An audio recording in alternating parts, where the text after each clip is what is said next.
Le football peut nous unir et nous apporter beaucoup de joie lorsque notre équipe gagne. Tem que celebrar e curtir mais a vida. Malheureusement, il peut aussi nous faire du mal lorsqu'un drame se produit. Bienvenue sur WatchMojo français, et aujourd'hui nous faisons le top 10 des pires tragédies du football. Nous publions de nouvelles vidéos chaque jour, alors abonnez-vous et activez la petite cloche pour votre dose quotidienne de WatchMojo. Pour cette liste, nous passons en revue les drames qui ont touché durement le monde du ballon rond, que ce soit lors d'un match ou non. C'était la panique, des gens qui criaient, etc. Numéro 10, le crash de Manchester United.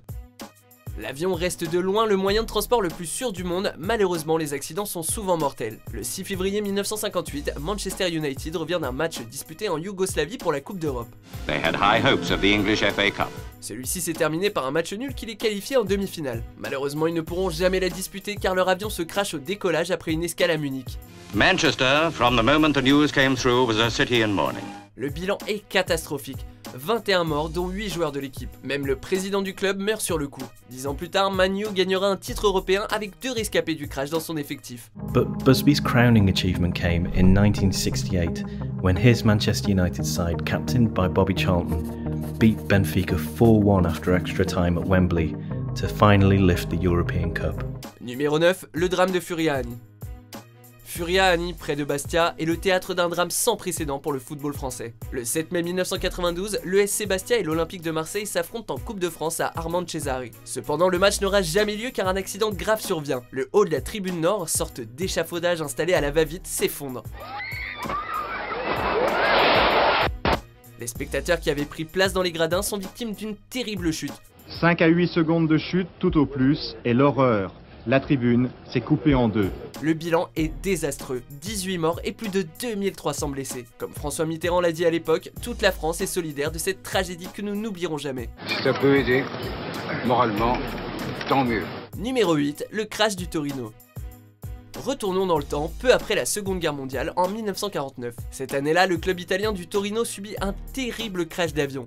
10 miles between safety and disaster. L'équipe qui était au sommet de la gloire rentrait tout juste de Lisbonne après un match amical contre le Benfica. Pendant le vol, le pilote ne voit pas bien devant lui et pense voler à plus de 2000 mètres d'altitude alors qu'il n'est qu'à 600 mètres en réalité. Malheureusement, l'avion percute les remparts de la basilique de Superga près de Turin et s'écrase. Équipage, joueurs, dirigeants, journalistes, les 31 passagers ne survivent pas. A city weeps.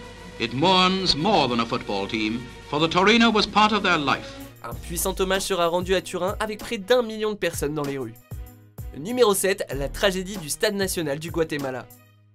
Le foot soulève les foules, littéralement. En 1996, le Stade National Doroteo Guamuch Flores accueille la rencontre Guatemala-Costa Rica. D'une capacité de 37 500 places à la base, l'enceinte est aménagée pour accueillir 47 500 personnes. Si hay que hablar de una experiencia triste en el fútbol, esa es la única tristeza que tengo yo en el fútbol. C'était sans compter les milliers de détenteurs de faux billets. Trop peuplé, la tribune générale s'ouvre est le théâtre d'un mouvement de foule qui fera 83 morts. Le président guatémaltèque a déclaré à l'époque « C'est le moment le plus douloureux qu'il m'ait été donné de vivre depuis mon arrivée au gouvernement, et on le comprend. » Numéro 6, le crash de Chapecoense.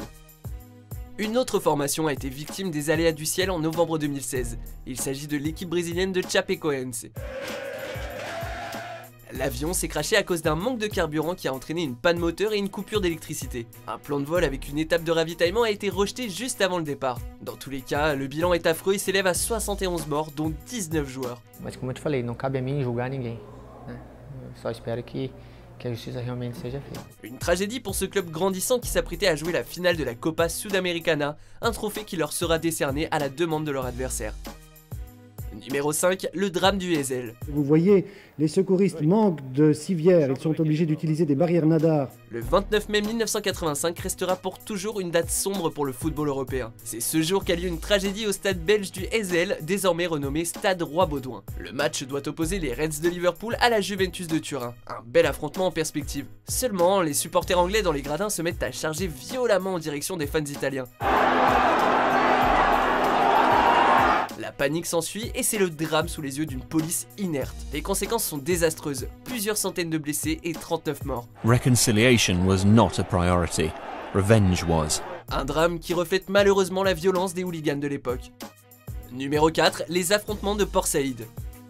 Les spectateurs du match entre le club de Port Saïd, Al Masry et Al Ahly, club Kairat, n'oublieront jamais ce jour de 2012. Al Masry s'offre une victoire de prestige 3-1 contre le club égyptien le plus titré. Dans une ambiance chaude, une provocation d'un supporter Kairat aurait mis le feu aux poudres. Les ultras port-saïdiens envahissent la pelouse, attaquent joueurs et supporters adverses sans distinction, parfois armés de couteaux. One Al Ahly player described the violence as war. People are dying in front of us, he said. Une boucherie qui fait 74 morts et des centaines de blessés graves malgré une forte présence policière. L'année suivante, une vingtaine de personnes sont condamnées, dont certains à mort, ce qui provoquera une nouvelle émeute à Port Saïd. We've seen, of course, the death of at least one police officer. 2 were in critical condition. We have reports that over 150 people have been injured in the last hour. Numéro 3, la tragédie de Hillsborough. Ce qui reste dans l'histoire comme le drame de Hillsborough est un violent mouvement de foule ayant eu lieu le 15 avril 1989 dans le stade du même nom à Sheffield. CCTV footage, which was being monitored by police that day, shows how the crowd outside was growing by the minute. Le match qui aurait dû avoir lieu opposait Liverpool et Nottingham Forest. Malheureusement, l'aménagement de la tribune et son accès étroit compressent la foule de fans. And 2,000 people were directed by police officers to go through at once. Une bousculade fait plus de 776 blessés, tandis que 96 sont mortes piétinées ou asphyxiées. Il aura fallu un quart de siècle pour que la police soit jugée coupable, notamment d'avoir menti à la justice et à la presse pendant l'enquête. Duckenfield admitted that when he ordered the gate to be opened, he gave no thought to where the people would go once they had been guided in. Numéro 2, la tragédie d'Accra.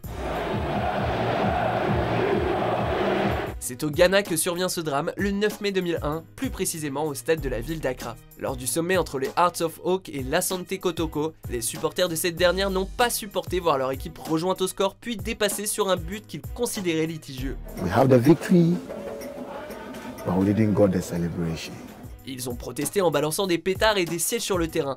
La police réplique avec du gaz lacrymo, mais malheureusement les portes étant fermées, les supporters pris au piège sont asphyxiés ou piétinés. 127 personnes décèdent dans ce qui est le drame le plus meurtrier du football africain. I know football is important for all of us, we all love it, but just to go there and die. Avant de dévoiler notre premier choix, voici quelques autres mentions. Tout à coup, quand le mur est tombé, vraiment là, c'était du n'importe quoi, parce que tous les gens ont pleuré, parce qu'on savait pertinemment qu'il y a parmi des nôtres qui ont perdu la vie sur le sang, parce que le mur est tombé directement sur des gens.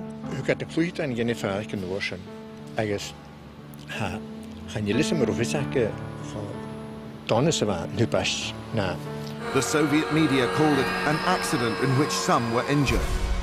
More than 300 people are thought to have lost their lives. Numéro 1, l'horreur de Pérou-Argentine 1964. C'est l'un des pires drames du football, voire du sport, considéré comme la plus grande et douloureuse hécatombe vécue par Lima en temps de paix. Lors du match Pérou-Argentine de 1964 à l'Estadio Nacional, l'arbitre annule un but péruvien pour une faute inexistante. Les supporters locaux s'indignent et commencent à descendre sur le terrain pour en découdre avec l'arbitre. Pour contrer cette cohue, les policiers recourent au gaz lacrymogène. Las personas comenzaron a correr en estampida buscando las salidas. Pero lamentablemente estas se encontraban bloqueadas. Encore une fois, les portes du stade sont fermées et les supporters sont coincés. La panique entraîne la tragédie dont le résultat est terrible, 328 morts et un traumatisme terrible pour le pays. Êtes-vous d'accord avec notre sélection ? Jetez un coup d'œil à ces autres super vidéos de WatchMojo français et n'oubliez pas de vous abonner pour être au courant des nouveautés.